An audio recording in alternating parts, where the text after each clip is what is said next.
Welcome to Laplace transform class. So this will be a revision class. We will be covering semester 4 Laplace transform topic. So in this topic you have to study all these things. So you will be studying about definition. So what is the definition of Laplace transform?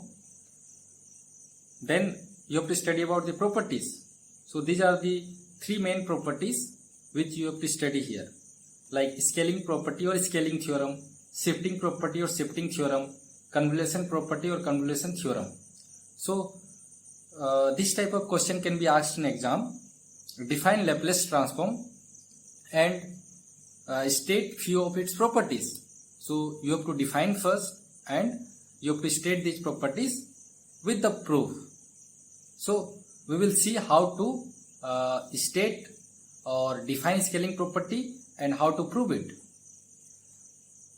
So after this you have to learn the application, means you have to apply Laplace transform to some elementary function, right? So in this elementary function will come like constant function, or there will be a variable, let's say x. You have to take the Laplace transform of x, right? So there will be periodic function like sin x, cos x, and you have to apply Laplace transform to Dirac delta function as well.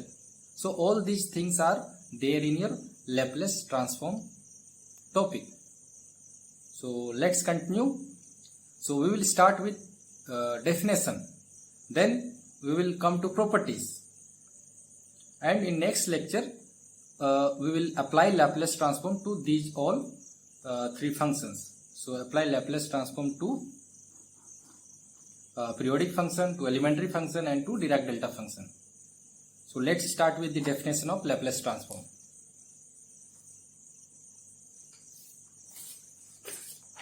So here is the definition. So if fx is the real valued function of x, so here is our function fx, which is a real valued function of x, means x is a real number here. Then Laplace transform of this function denoted by L. So you can denote by this way or you can denote by this way also. So this is how we define. So you see Laplace, this is the symbolic representation of Laplace transform, right? So this means what? This means this integral 0 to infinity, right? E to the power minus sx f of x dx. So wherever you see L, it means this integral, right? What is s here? S may be a real or complex number. So this was all about definition. Let's see few properties. So we will start with first property, linear property. Although this is not there in your syllabus, this is very basic, so it's better to discuss this property also. So if f1 of s and f2 of s be the Laplace transform of this function f1x and f2x, right? We are calling that what is the Laplace transform of f1x? We are calling capital F1 of s. Similarly, what is the Laplace transform of f2x? We are calling capital F2s. So this is how we are defining the Laplace transform of f1 and f2. Then what linear property says? It says if you take the sum of these two, no, a1 is a constant function f1, then plus a2 times function f2. So if you take the Laplace transform of this whole, then the result should be what? a1 times this one f1 of s plus a2 f2 of s. So this is what is linear property. So linear property means this thing is breaking into two components, right? This component and this component.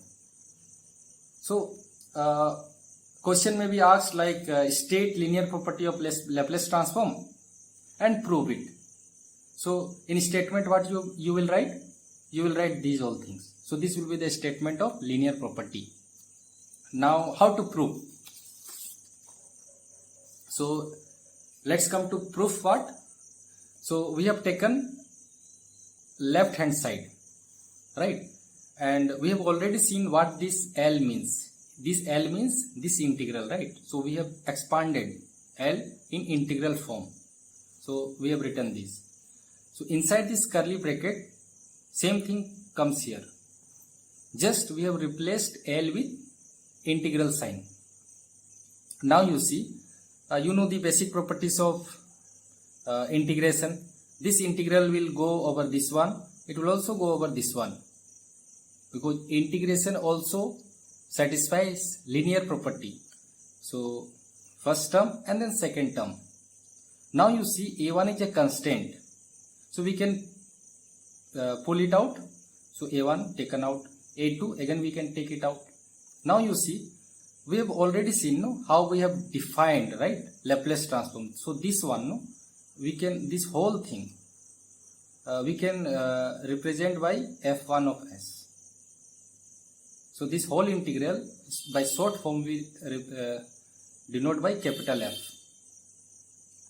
Similarly here you see capital F. So this proves the linearity property, right? So this Laplace transform of this whole thing is nothing but a1 times Laplace transform of this f1, a2, here will be a2 times Laplace transform of f2. So you should not confuse, because see this L, no, this we can also represent this way.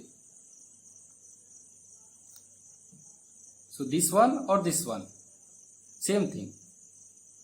This whole integral, it can be represented by this symbol or this symbol. So this was about linear property.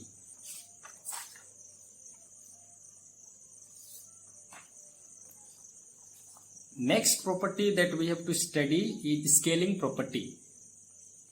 So how we state scaling property? So this is how we state. If the Laplace transform of function f of x is capital F of s, right? So when you take Laplace transform, no, so you shift from x variable to s variable, right? Then it says, then the Laplace transform of function f of ax. So here it was x and now there is a constant here. So with variable x there is a constant. Now question is, what is the Laplace transform of this? Then scaling property says Laplace transform of this is nothing but 1 over a times whatever was the Laplace transform of f of x. Just you replace this s by s by a. So this is the statement of scaling property. Now what type of question you may be asked? You may be asked like, state and prove scaling property of Laplace transform. So how to prove it? Let's see. So here is the proof part. So this we have to prove. So we have taken left hand side. Here you see left hand side. Now we will expand this symbol. So here comes the integration thing, e to the power minus sx dx. Now you see, let's call ax means z. So we are redefining ax by z. Then what will be our x? X will be nothing but z over a. And what will be dx? Dx will be nothing but dz over a. So why these three things we are defining? Because we want to replace this one, we want to replace this x, and we want to replace this dx. So that is what we have done here. So this was our whole integral. Here we have replaced x by z over a of x by z, and dx by dz over a. Now you see, we can pull out a is a constant, no? So we have pulled it out. So what remains here with the exponential sign, you see sz over a. So we are separating z and we are keeping s over a. Now this f of z dz. So up to here everything should be clear. Now one thing to note, here z is a dummy variable. Dummy means you can replace it by any other variable. So we can replace this z by, let's say, x. So we have replaced. So same thing becomes this one. Now we are renaming s over a by s prime. Here you see s by a by s prime. So what this whole integral becomes this. Now we have already seen this, no, 1 over a times this factor.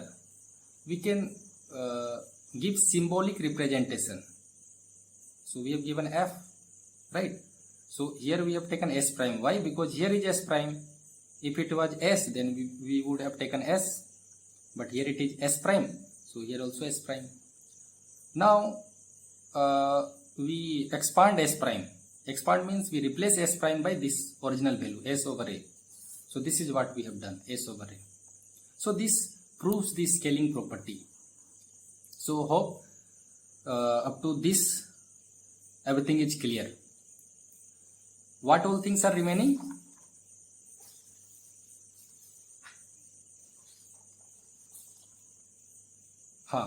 So we have covered the definition of Laplace transform and also the properties.